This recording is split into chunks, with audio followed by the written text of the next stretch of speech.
jam Elsa Gjindole. Elsa, të përshëndes. Aida, të përshëndes. Në fakt, në prag të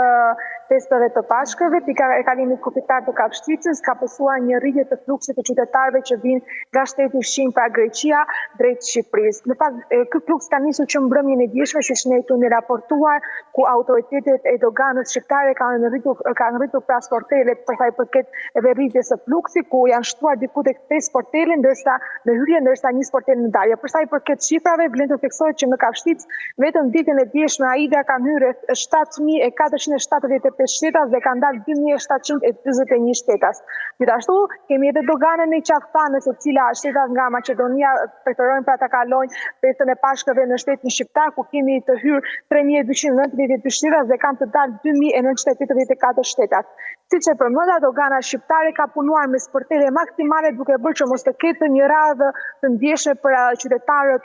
shqiptar apo edhe ata grek që vinë pra nga Greqia drejt shtetit shqiptar, duke bërë që mos të ketë radhë të vazhdueshme. Por problematike edhe kësaj radhe si edhe herët të tjera është ajo dogana greke, e cila siç duket punon me sportele më të redaktuara, duke bërë që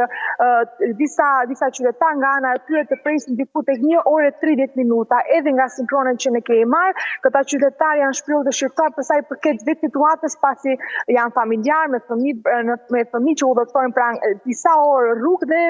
gjenden pra përballë kësaj situate që siç duket është gjithmonë problematik nga ana e palës greke, pasi siç e përmenda, pala shqiptare punon me sportele maksimale. E kuptoj. A i dim numrin e hyrjeve dhe çfarë pritet dhe nga eksperiencat në orët në vim, se sapo ka nisur kjo? Po, si që përmenda në fakt Aida, shtimi i këtij fluksi ka nisur vetëm mbrëmjen e djeshme, pritet që dhe në orët në vijim të ketë një fluks të shtuar, prandaj janë marrë edhe masat e nevojshme. Si që përmenda, kemi një fluks goxha të rritur, siç thash, pra 7.475 shtetas kanë hyrë vetëm ditën e djeshme nga kjo dogan dhe kanë dalë diku tek 2.721 shtetas. Pra si shihet kemi një fluks goxha më të shtuar në hyrje të doganës së Kapshticës. Siç e kemi përmendur edhe në vitet e shkuara, ka shtetasit shqiptar apo edhe ata grek që jetojnë në shtetin Shqin, preferojnë që të vinë pra dhe të kalojnë festat e Pashkëve pranë familjarëve të tyre, pra të kthehen atë dhe të kalojnë këto festa pasi kanë edhe pushime në shtetin grek. Në fakt pritet që kjo lëvizje shtuar të rritet edhe në orët në vijim, do të shikojmë edhe gjatë ditës së sotme që do kemi radhë të shumta kilometrike në për sa i përket kësaj dogane, gjithashtu do kemi edhe pastaj problematika të shumta edhe kur të ikin të këta shteta që do të vinë nga shteti grek. Por si duket festa e Pashkëve festohet shumë në të gjithë qarkun e Korçës dhe të këta shtetat, jo vetëm në qarkun e Korçës, por në tërë Shqipërinë pra festohet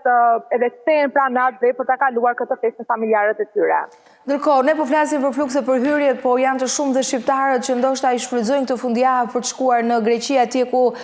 Pashkët kanë një tjetër atmosferë, për nga mënyra se si ata i kremtojnë, se si ata i festojnë. Ka nisur Elsa, edhe daljet, pra jo vetëm hyrjet e shqiptarëve që do të frekuentojnë Greqinë nëpërmjet njohje me miqë, pjesë të familjes, apo edhe thjesht si turist?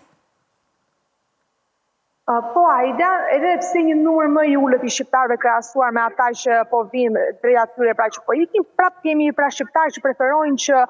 festën e Pashkëve ta kalojnë në shtetin grek. Siç e përmenda, kemi rreth 3.000 shqiptarë të cilët preferojnë që këtë festë, siç e përmendët edhe ju, ta kalojnë në shtetin grek. Ndoshta kanë miq atje të cilët nuk mundet të vinë në shtetin shqiptar ose kanë familjarë apo edhe vetë pra për turistë, pra për të bërë një turizëm në këtë festë të shenjtë që festohet nga të gjithë shqiptarët në mbar trojet tona. Po si që përmenda, preferohet më shumë kjo pjesa që ata që të cilët prej vitesh, tashmë ose prej disa muajsh nuk kanë ardhur në shtetin shqiptar, preferojnë të kthehen tek familjet e tyre si një pretekst në fakt për të festuar këtë festë. Po siç dihet, çdo festë që ne kemi në të gjithë qarkun e Korçës, kemi pasur radhë të shumta në doganën e Kapshticës, por edhe jo vetëm ato të Qaftanës, siç unë e përmenda, përveç faktit se shqiptarët në këto festa gjejnë pretekstin dhe dëshirojnë pra të kthehen natë dhe për të kaluar kohën me familjarët e tyre. Gjithashtu kemi edhe pronotime të shtuara në të gjithë qarkun e Korçës, pasi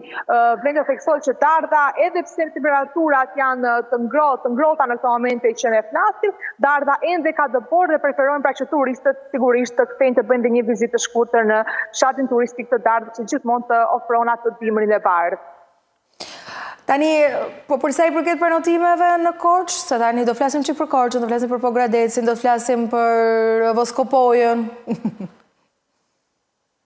Edhe pse mori një kthim, mund të themi, situata e motit Aita, ne vetëm javën e shkuar kemi raportuar për sa i përket rreshjeve të dëborës dhe në këtë javë kemi rritje temperaturave, po si nga java e shkuar edhe në këtë javë Korça nuk ka mbetur bosh, për vetë faktin sepse të tërë shqiptarët që gjenden në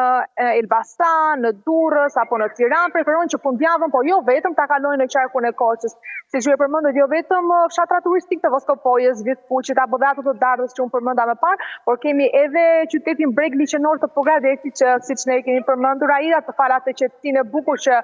rallëherë e gjen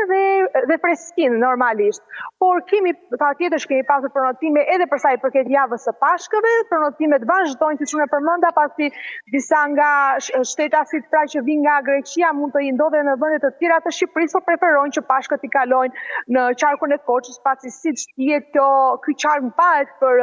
festën mbizotëruese, mund të themi, të Pashkëve. Faleminderit Elsa, të përshëndes. Falenderoj.